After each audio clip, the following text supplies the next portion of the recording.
Halo, apa kabar? Semoga Anda dalam kondisi sehat, karena kini saatnya Anda menyimak Berita Makassar bersama saya Tetrika Putri. Sejumlah berita menarik akan kami sajikan untuk Anda. Berikut 3 berita utama hari ini. Banjir dan tanah longsor menerjang 4 kecamatan di Kabupaten Luwu.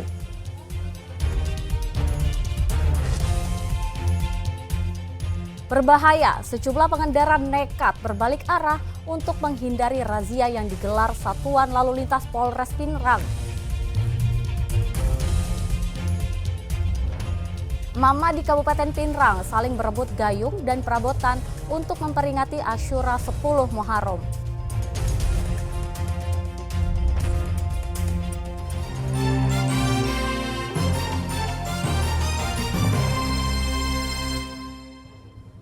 Kita ke informasi pertama, banjir dan tanah longsor menerjang 4 kecamatan di Kabupaten Luwu pada Selasa siang. Bencana ini mengakibatkan 9 desa dan 3 kelurahan serta jalur jalan Trans Sulawesi terendam. Jalan penghubung antar desa juga tertutup material longsor.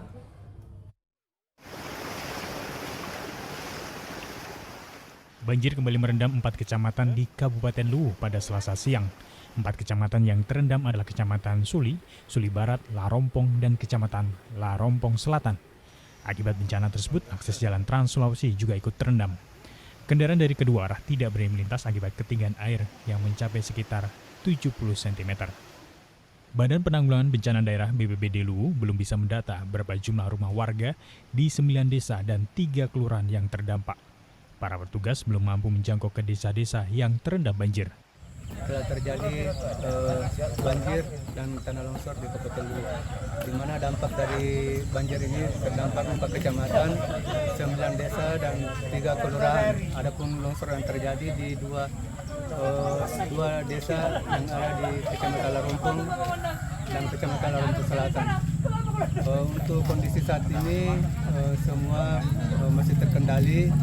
Artinya belum ada laporan korban ataupun kerusakan infrastruktur yang masuk laporan kepada kami. Selain banjir, bencana tanah longsor juga menutup akses jalan penghubung 2 desa di Kecamatan Larompong. Petugas dari BPBD Luwu disiagakan di lokasi untuk membantu mengevakuasi warga yang akan masuk dan keluar desa. Sejauh ini belum ada laporan korban jiwa, namun kerugian material diperkirakan mencapai miliaran rupiah. Tingginya intensitas hujan serta dugaan kegiatan pembalakan liar di hutan serta alih fungsi lahan di bagian hulu sungai diduga menjadi pemicu utama terjadinya banjir kali ini. Wahyudi Baso melaporkan dari Kabupaten Luwu.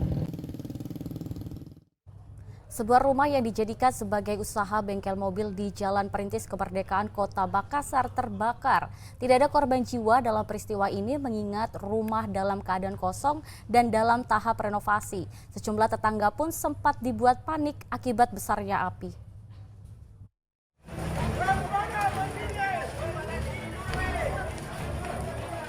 Kebakaran menghanguskan sebuah rumah yang dijadikan sebagai tempat usaha bengkel mobil di kawasan perumahan PTN Hamzi di Jalan Perintis Kemerdekaan Kecamatan Taman Larea, Kota Makassar, Selasa malam.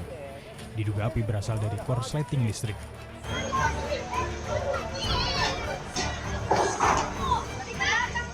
Besarnya api membuat warga yang berada tepat di belakang rumah yang terbakar panik mengeluarkan barang jualan mereka, sementara warga lain juga tampak menyelamatkan barang berharga mereka.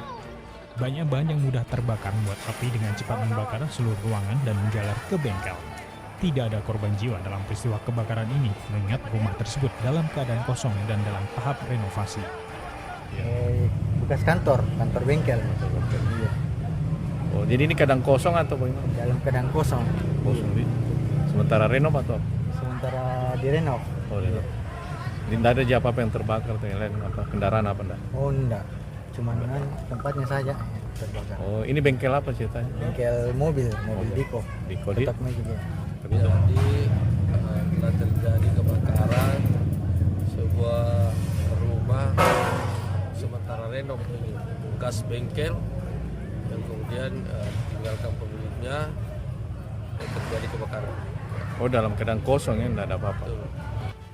Api pun dapat dipadamkan 1 jam lamanya setelah petugas damkar Kota Makassar menurunkan 5 armadanya. Polsek Taman Larea masih menyelidiki penyebab pasti kebakaran dengan memasang garis polisi di lokasi kejadian. Raisa Abu melaporkan dari Kota Makassar. Informasi selanjutnya, sejumlah pengendara nekat berbalik arah untuk menghindari razia yang digelar Satuan Lalu Lintas Polres Pinrang pada hari Selasa. Tidak hanya itu, ada pula pengendara kendaraan yang memilih untuk berhenti di pinggiran jalan dan di depan warung agar tidak diperiksa polisi.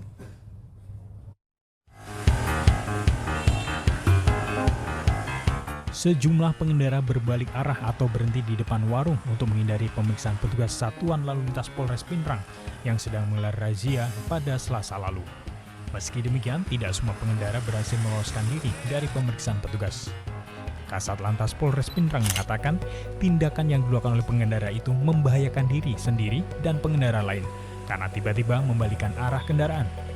Padahal tidak semua pelanggaran diberikan tindakan, namun lebih mengedepankan edukasi untuk taat berlalu lintas. Yang balik arah, saya harapkan masyarakat jangan balik arah, membahayakan bagi pengendara lain. Nah, kalau ada pemeriksaan begini, silahkan, nanti kita edukasi saja. Bagi mereka yang tidak lengkap itu diberikan edukasi juga. Ya, yang tidak lengkap kita berikan edukasi untuk tertib berlalu lintas. Selain memeriksa kelengkapan administrasi kendaraan, petugas juga memberikan edukasi kepada pengguna jalan agar taat berlalu lintas. Anda ada SIM-nya? Oh, enggak bawa SIM. Memang belum urus? Belum. Usia sekarang berapa? 22 tahun. Tahun berarti mahasiswa ya? Tapi belum punya SIM, makanya dikasih singgah di sini.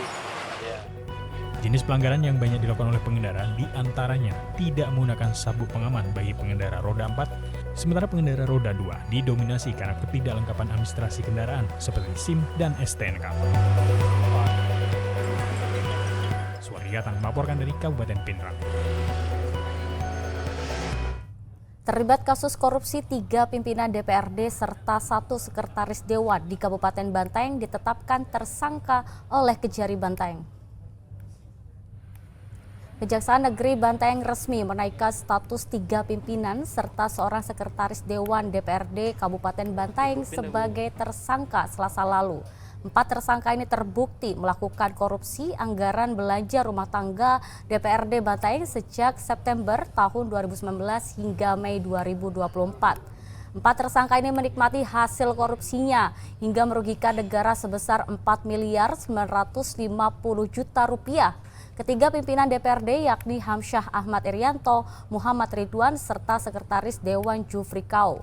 Para tersangka dijerat Undang-Undang 31 tahun 1999 tentang pemberantasan tindak pidana korupsi dengan ancaman kurungan 20 tahun penjara.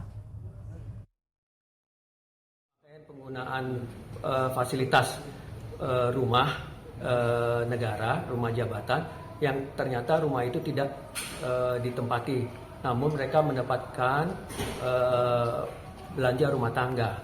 Nah, seharusnya ketika rumah jabatan itu tidak ditempati, mereka tidak berhak untuk mendapatkan belanja rumah tangga. Itulah. Sejak tahun berapa nih Pak? Itu masa periodenya dari 2019 sampai tahun 2024. Jadi sejak mereka itu dilantik dan diangkat sumpah menjadi anggota DPRD dan terpilih menjadi pimpinan dan wakil ketua. Ancaman hukuman? Dari hasil hitung-hitungannya kerugian negara yang ditimbulkan, Hasil perhitungan sementara itu dari totalnya itu dari 2019 sampai 2024 itu sebanyak 4.950 juta. Namun fixnya sedang kita minta penghitungan kerugian negara dari auditor.